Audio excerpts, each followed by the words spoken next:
प्रिय भक्तों, आज एक बड़े ही विशिष्ट चर्चा में आप सबका स्वागत है। प्रिय भक्तों, आपने प्रायः सुना होगा हिंदू धर्म शास्त्रों के बारे में लोगों में बहुत सी गलतफहमियां हैं। कुछ लोग कहते हैं कि हिंदू धर्मशास्त्र अजीबोगरीब हैं। कोई कहता है भगवान विष्णु सबसे बड़े हैं, कोई कहता है भगवान शिव सबसे बड़े हैं, कोई कहता है ब्रह्मा जी सबसे बड़े हैं, कोई कहता है देवी जी सबसे बड़ी हैं, कोई कहता है गणेश जी सबसे बड़े हैं। और मज़े की बात ये कि इन सारी चीज़ों के प्रमाण अलग अलग शास्त्रों के द्वारा लोग देते हैं और कहते हैं कि ये क्या है, ये कौन सा गोरख धंधा है। तो प्रिय भक्तों, ये कोई गोरख धंधा नहीं है, ये लोगों की नासमझी है, उनका अज्ञान है।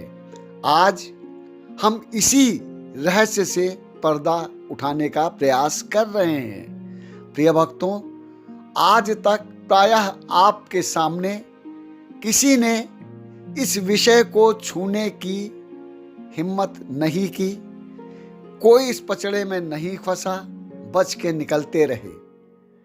किंतु आज मैं इस बात से पर्दा उठाने के लिए आपके सामने तत्पर हूं, प्रयासरत हूं। मैं जो भी कहूंगा शास्त्र सम्मत है, वेद पुराणों से समर्थित है, हाँ, किंतु गहन है, रहस्यमय है।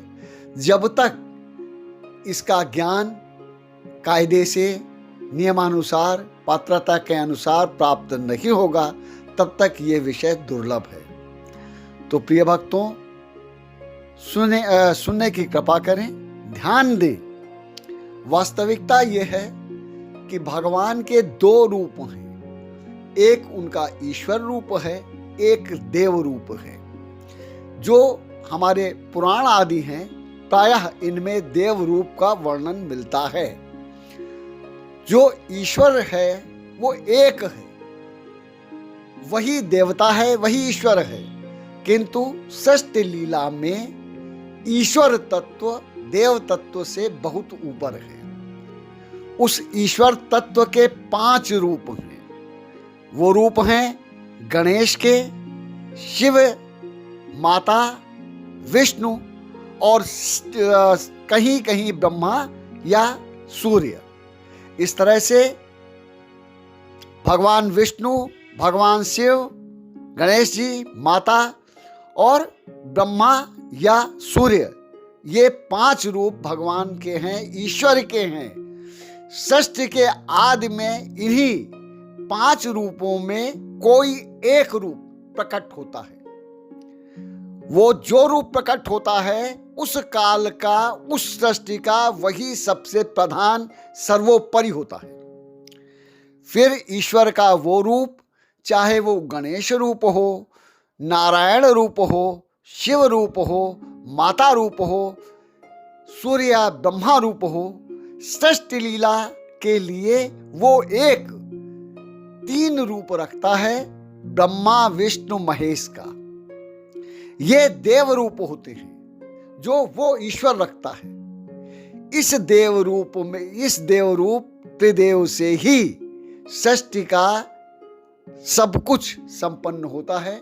ब्रह्मा जी सृष्टि रचते हैं, विष्णु जी सृष्टि का पालन करते हैं और शिव जी संहार करते हैं। तो इस तरह इस काल में ये एक बहुत लंबा समय होता है जिसमें ब्रह्मा, विष्णु और महेश की आयु का कोई गिनती नहीं, कुछ नगण्य ऐसा रहता है।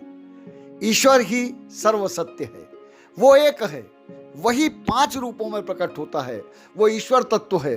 तो प्रिय भक्तों, जब ईश्वर तत्व शिव और देव तत्व विष्णु होते हैं तो शिव बड़े होते हैं।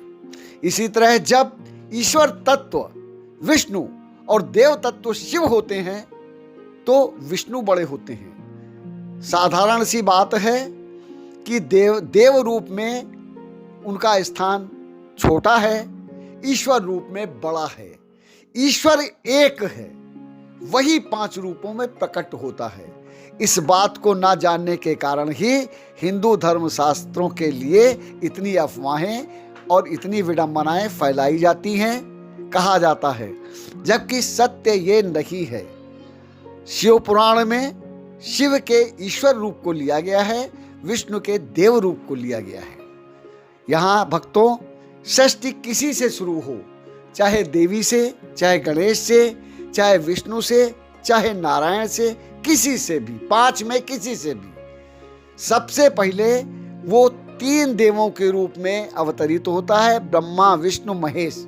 इसके बाद की सारी व्यवस्था सब पुराणों में, कथाओं में वर्णित है, आपको ज्ञात है। मुझे आशा है कि अब इस विषय पे आपका संदेह मिट गया होगा। धन्यवाद।